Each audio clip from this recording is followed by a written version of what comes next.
છોટાઉદેપુરમાં મોટી સઢલી ખાતે ચક્કાજામ સર્જાયો। નેશનલ હાઈવે 56 પર સ્થાનિક ગ્રામજનોએ ચક્કાજામ કર્યો છે। અંબાલાથી મોટી સઢલીનો તૂટી ગયેલો રસ્તો નહીં બનાવતા સ્થાનિકો વિફર્યા છે અને સ્થાનિકોએ ચક્કાજામ કર્યો છે।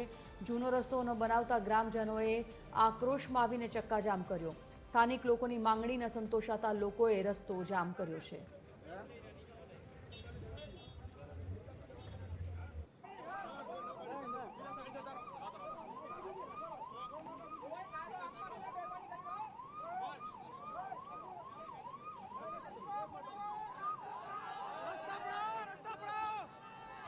રસ્તો નહીં બનાવાતા સ્થાનિકોની મુશ્કેલી વધી છે। છોટાઉદેપુરમાં જૂનો રસ્તો ન બનાવાતા સ્થાનિક લોકોએ અનેકો વાર માંગ કરી છે, પરંતુ તેમની માંગ નથી સંતોષવામાં આવતી, તેમની રજૂઆતો નથી સાંભળવામાં આવતી।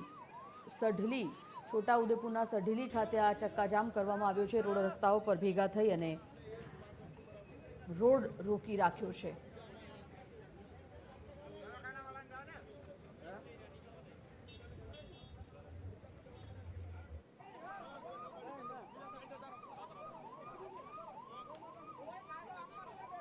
તો છોટાઉદેપુરમાં મોટી સઢલી ખાતે આ ચક્કાજામ નેશનલ હાઈવે 56 પર સ્થાનિક ગ્રામજનો દ્વારા આ ઉગ્ર વિરોધ નોંધાવવામાં આવ્યો છે। તેમને ત્યાંથી હટાવવા માટે પોલીસની ટીમ પણ છે, તેમને ત્યાંથી હટાવવાની કાર્યવાહી હાથ ધરવામાં આવી છે, પરંતુ સ્થાનિકોએ અનેકવાર રજૂઆતો કરવી છે કે તેઓને કાચો રસ્તો હટાવી પાકો માર્ગ જોઈએ છે। અવર જવરમાં તકલીફો પડી રહી છે, પરંતુ ઘણીવાર રજૂઆત કરવા છતાં પણ કોઈ સોલ્યુશન નથી આવી રહ્યું અને એટલા માટે આ વખતે સ્થાનિકો વિફર્યા અને ચક્કાજામ કર્યો છે। જોકે પોલીસે અત્યારે દરમિયાનગીરી કરી મામલો થાળે પાડવાના પ્રયત્નમાં છે।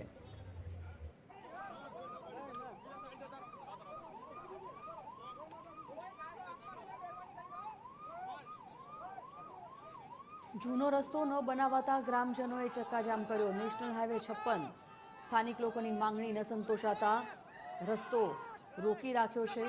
અવર જવર ત્યાં રસ્તા પરની બંધ કરાવી દીધી છે।